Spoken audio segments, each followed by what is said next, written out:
Freedom's calling, chains are falling, hope is dawning, bright and true.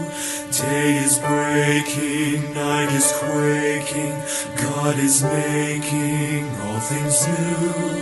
Jesus saves.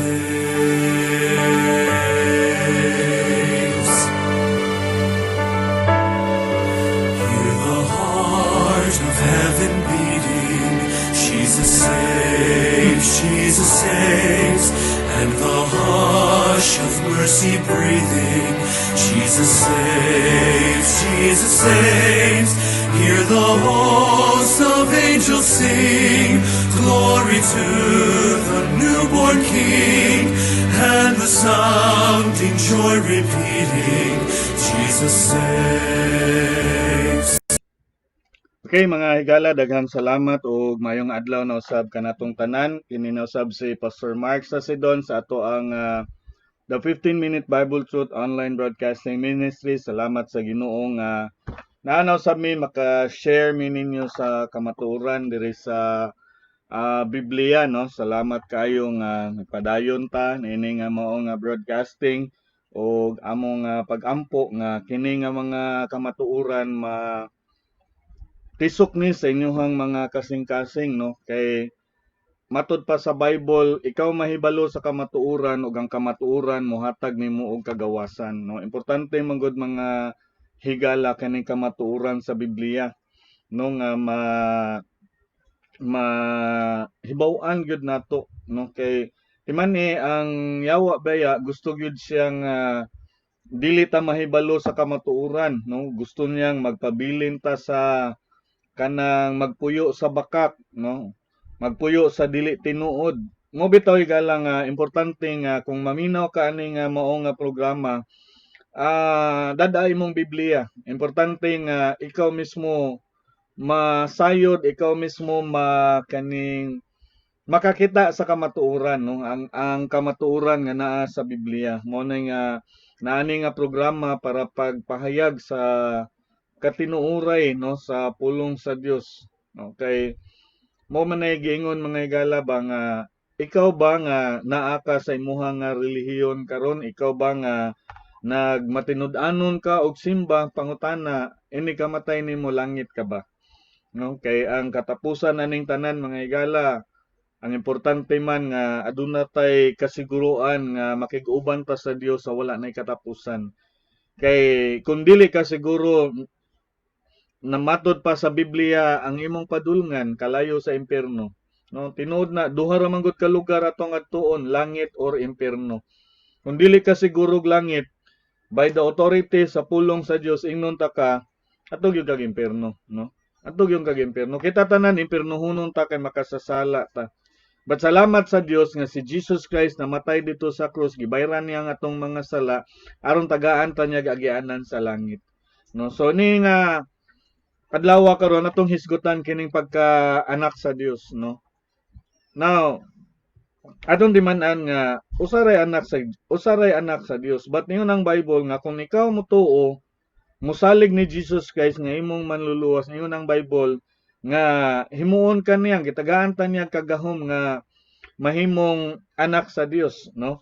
Gani kun aton ni siya nga basahon sa Biblia sa Juan 1:12, ningon ang Biblia, apan ingon sa kadaghan sa midawat kaniya ngadto kanila mihatag siya og kagahom sa pagkahimong mga anak sa Dios, bisan ngadto kanila nga nagtuo sa iyang ngalan, nga nahimugso dili sa dugo, ni sa kabubuton sa unod, ni sa kabubuton sa lalaki, apan sa Dios. So, ingon ang Bible mga higala nga katong midawat ni Jesus Christ, then ingon diya mihatag sa kagahom sa pagkahimong mga anak sa Dios, bisan ngadto kanila nga nagtuo sa iyang ngalan, no. So ang pagtuo nato ni Jesus Christ mga higala nakapahimo nato nga anak sa Dios, ngano man mao may gisulti diri sa Biblia, no. Now always remember, the Bible is the final authority sa atong pagtuo, no. Diri tanan gibasihan atong pagtuo, dili sulti sa tao, dili minugna sa tao, apan gikan sa pulong sa Dios. Nguna nga klaro kayo diri mga higala nga kadtong na nagtuo sa iyang ngalan gitagaan og kagahom nga mahimong anak sa Dios. So kinsa may magdeklara natong anak sa Dios? Ang Dios mismo. Nga kung mutuo ka niya, ningon ang Bible mo, dawat ka niya, mahimo ka, ng tagaan kag katungod nga mahimo nga anak sa Dios. Wow, pagkanindot mo muna nga ato manggong nahibaw-an, ako mismo nagtubo ko nga akong nahibaw-an nga kini ni ang sa diha nga gibunyagan ko nahimo na kong anak sa Dios, no? Nahimo na tang anak sa Dios. Mga higala, ang atong pagka-inanak sa Dios sa dihang mituo ta, no? Dili pinaagi og bunyag bautismo, no? Dili na siya kay dili na mo'y plano sa Ginoo, no? Kay ang plano sa Ginoo nga kung mutuo ka ni Jesus Christ mahimo kang anak sa Dios. Mo bitaw niyo nga sa Galacia kapitulo 3:26 unsa may giingon ni Apostol Pablo. Gikan ni Apostol Pablo, ingon siya, kay kamong tanan mao ang mga anak sa Dios pinaagi sa pagtuo diha ni Kristo Jesus. So you see, ang ato ding pagkainanak sa Dios tungod kay mituo ta ni Ginoong Jesus Kristo nga atong manluluwas, no? Mituo ta ni Jesus Christ nga mo'y makaluwas ka nato. It is not about baptism. It is not about being a member of the church, no? Wala. Kay spiritual ni nato nga problema mga higala, no? So mahimo ta, no? Mo bitaw ingon si Jesus Christ nga except a man be born again, gawas ang tao matawo pag-usab, dili siya makasulod sa gingharian sa Dios. No, so kinahanglan tang matawo pag-usab. Unsaon man nato pagpakatawo pag-usab? Kanitanan buhat ni sa Dios, dili ni atoa, no? Dili ni atoa kay siya may naghatag og mga pamaagi unsaon nga mahimo tang anak sa Dios, no? Mo lang nga ningon siya nga kung kinahanglan mataw ka pag-usab, no? John chapter 3 and verse number 3 ningon si Ginoong Hesus ngadto ni Nicodemo.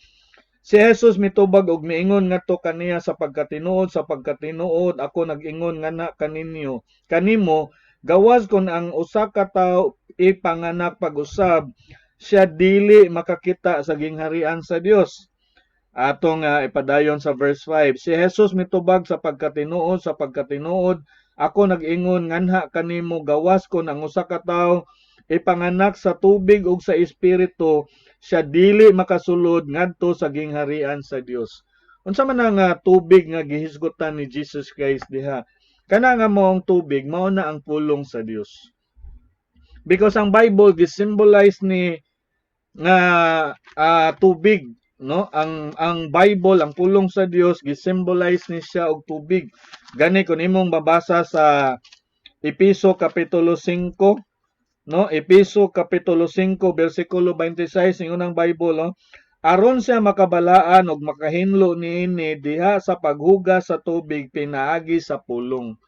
No, so the word of God, no, muna ingon si Jesus Christ, except a man be born of water and of the Spirit, he cannot enter into the kingdom of God. Di good siya, no? So kinahanglan mga higala nga sa diha nga makadungog kani nga kamatuoran, dawatan ni nga kamatuoran, no? Dawatan ni nga pulong kay mao ni siya pausab nato ang pulong sa Dios. Kung imong basahon tanawon nargod nato sa Permirong Pedro kapitulo 1, no? Permirong Pedro kapitulo 1 bersikulo 23. Ingon nga gipanganak pag-usab dili pinaagi sa madunuton nga binhi apan pinaagi sa dili madunuton pinaagi sa pulong sa Dios nga buhi og nagapabilin sa kahangturan, no? So pinaagi sa pulong sa Dios. So inaot mga higala nga kaning mga kamatuoran nga naimuhang nadunggan karon imuha ni siyang dawaton ug imuha ni siyang pamalandungan pag-ayo ug dawaton ni nimo nga pulong alang sa kaluwasan sa imuhang kalag. Alang nga ikaw nga usa ni nga adlaw matawo ka pag-usab, no? Pinaagi sa pulong. Di naman nato makita ang atong Dios. No, so naa gibilin niya ang pulong dili ordinaryo nga pulong sa Dios, buhi nga pulong sa Dios, no? Daghan ng mga tawo nangausab tungod ani nga pulong, no? Kay kaning pulong sa Dios gamhanan ni, kaning pulong sa Dios buhi ni. Mao bitaw niingon sa Hebrehanon kapitulo 4 kung imong basahon, no? Unsa ni ang pulong sa Dios? Dili ni ordinaryo nga pulong, dili ni kay Bible lang. And besides, dili ni makabuang ang Bible. Ayaw magtuo ng moingon sila makabuang ng Bible, pastor, no? Dili makabuang ang Bible, makausab noon og kinabuhi. No? Hebrehanon 4:12 niingon ang Biblia kay ang pulong sa Dios buhi o gamhanan og masahait pa kaysa bisan unsa nga espada nga duha ang sulab nga nagadulot bisan pa ngadto sa pagkabahin sa kalag ug espiritu ug sa mga lutahan ug dugukan sa bukog ug usa ka tigtugkad sa mga pangunahuna ug katuyuan sa mga kasing-kasing. No, so ang pulong sa Dios buhi ni siya. No, dili ordinaryo nga pulong ni mo bitaw nga kun imong dawaton ni nga pulong higalan ingon ang Bible sama ra nga gidawat nimo si Jesus Christ. Ngano man? Juan 1 bersikulo 1. Ningon ang Biblia o sa sinugdan diha ang pulong ug ang pulong uban sa Dios og ang pulong Dios. No, notice the word ha, og ang pulong Dios. Sa verse 14, og ang pulong nahimong unod og mipuyo uban kanamo. So igala, the moment nga dawaton nimo nga kamatuoran, sama ra nga gidawat nimo si Jesus Christ sa imong kinabuhi, no? Kay ang pulong Dios, no? Ang pulong buhi, ang pulong gamhanan. Mo bitaw nag-ingon si Apostol Pablo sa Roma kapitulo 1 bersikulo 16, wala ko ingon siya kay wala ko gikaulaw ang maayong balita, no? Ang pulong sa Dios kay kini niingon, no? Kay wala ko ikaulaw maayong balita ni Kristo kay kini maong gahom sa Dios ngadto sa kaluwasan sa matag usa nga nagatuo. So makikala ko mutuo day kani nga pulong sa Dios maayong balita. Ningon ang Biblia, mao ni siya ang makaluwas nimo. Mao ni siya ang makapakatao nimo pag-usab, no? Mao ni siya ma-born again ka. Makita nimo ang gingharian sa Dios. Then niyon ang Bible mahimo kang anak sa Dios, no? Mo bitaw nga kanang imuning dawaton nga kamatuoran unsay giingon sa Titus. Tito kapitulo 3 bersikulo 5. Tito kapitulo 3 bersikulo 5. Klaro kayong giingon sa pulong sa Dios. Dili pinaagi sa mga buhat sa pagkamatarong nga atong gibuhat apan sumala sa iyang kaluoy siya miluwas kanato. Pinaagi sa paghuga sa pagpakatao, pag-usab o pagbag-o sa balaang espiritu. So you see mga higalan, ingon ang Bible, tungod sa iyang kaluoy, dili tungod sa atong gibuhat, kay wa man gyud tay taronggod nga binuhatan, muhiwi man gyud ta kay makasasala man ta, wa man gyud tay tarong binuhatan sa atong kinabuhi, no? Kinsa bagoy tarong nato, wa man gyud tarong, nahimo lang tang tarong tungod ni Kristo, no? Mahimo lang tang nga nausab na ta tungod ni Jesus Christ. Muna ningon ang Bible, o tungod sa iyang kaluoy siya miluwas kanato. No, gikaluy-an ram gutas Ginoo. Kinsa bagoy wa kaluy is Ginoo nato dire, no? Mao bitong gipakamatian ta niya dito sa krus tungod kay naluoy siya nato, no? Mo bitaw na giingon mga igala nga kung pwede pa dayta nga makaluwas sa tong kaugalingon nganong mamatay pa man siya dito sa krus. Nganong mohatag pa man siya siyang kaugalingon dito sa krus nga pwede man daytang makaluwas sa tong kaugalingon ni gala ayaw na pagpakabuta sa imuhang una-una. Ayaw na pagpakabuta sa imuhang relihiyon. Kay kung nagsunod kang relihiyon way siguro, sama ra kaniyang way siguro, no? Kay kung nagsunod ka nga sa mga pagtulunan nga way siguro, parehas sa gyud mo way siguro. Mo bitaw nang kami nga mga Baptist kasagaran mangutana mi, sir, ma'am, og mamatay ka siguro ba kag langit, no? Kay mga igala, ingnon ta ka, ang tinuod nga anak sa Dios, siguro langit, no? Ang tinuod nga anak sa Dios, siguro langit. Ini kamatay niya na say kasiguruan, mo bitaw silang Apostol Pablo, mingon siya, for me to live is Christ and to die is gain. No? Ang kamatayon nila ginansya. Ningon si Apostol Pedro, ingon nga sangputanan sa imong pagtuo, kaluwasan sa imong kalag. No? So, ang tinuod ang anak sa Ginoo, siguro og langit. No? Siguro asa siya paingon. Kay kanang mga taong way siguro, higala ingnon ta ka, nagpabilin gyud ka sa kangit-ngit, no? Nagpabilin gyud ka sa pagtulun-an nga bakak. Dawatan ni nga kamatuoran nga pulong sa Dios ug ingnon ta ka, makaangkon ka og kahigayunan nga mahimo nga anak sa Dios, because being a child of God is relationship, no? Aduna kay relasyon, no? Aduna kay relasyon sa atong buhi nga Dios, no? Because the moment nga mudawat ka ni Jesus Christ, ningon ang Bible, og gitagaan kag kagahom mahimong anak sa Dios. Mo bitaw sa Roma kapitulo 8, no, atong basahon, no, aron makita nato diri bersikulo 14. Kay ingon sa kadaghan sa mga gigiyahan sa Espiritu sa Dios, sila ang mga anak sa Dios. Kay kamo wala man na nagpakadawat sa Espiritu sa pagkaulipon, pag-usab aron mahadlok. Apan kamo na nagpakadawat sa Espiritu sa pagkasinagop, nga pinaagi nini kita nagatuaw aba amahan, no? So kung ikaw day luwas mga higala, mutawag na ka sa imong amahan dito sa langit. Mo bitaw nga ikaw na naikatungod mutawag og amahan namo, no? Naidaghan nagsigig nagampog amahan namo nya dili siguro og langit. Sukuhi kayo. Sukuhi kayo sa iyahang pagtuo. No, mayo kag amahan namo nga naa sa langit unya anak na diay ka. Siguro na diay kag langit. Siguro na diay ka nga inikamatay nimo makig-uban ka sa imong amahan. Kay wa may anak dili muli ngadto sa iyang amahan, especially didto sa kalangitan, no? Kay ang tinuod nga anak sa Dios siguro na sa langit, no? Kay mo bitaw ningon si Jesus guys, I go to prepare a place for you, that where I am there ye may be also, no? Asa siya tuwa sa ta. Wow, pagkanindot, amen. Muna nga salamat nga ini nga adlaw nga gitagaan tag pulong sa Dios nga pwede dayta nga makapaniguro, no? Pwede dayta nga mahimo nga anak sa Dios pinaagi sa pagtuo ni Jesus Christ. Sigala after ani na ay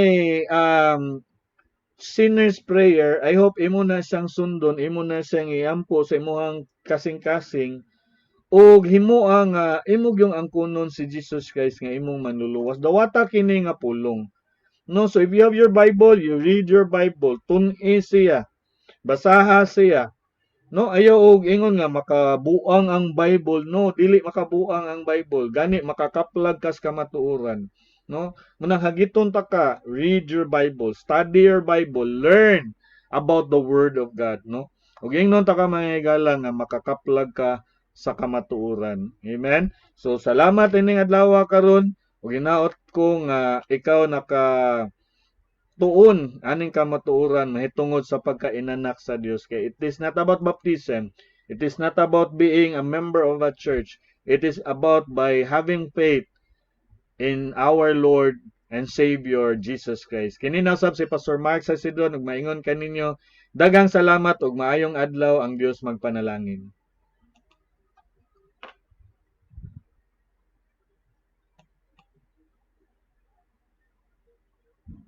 Kung ikaw nagatuo sa pulong sa Dios mahitungod sa kaluwasan, pagampo ani nga inampuan, Ginoong Hesus sala ug dili angayan sa langit, salamat sa imong kamatayon didto sa krus alang sa kabayaran sa akong sala.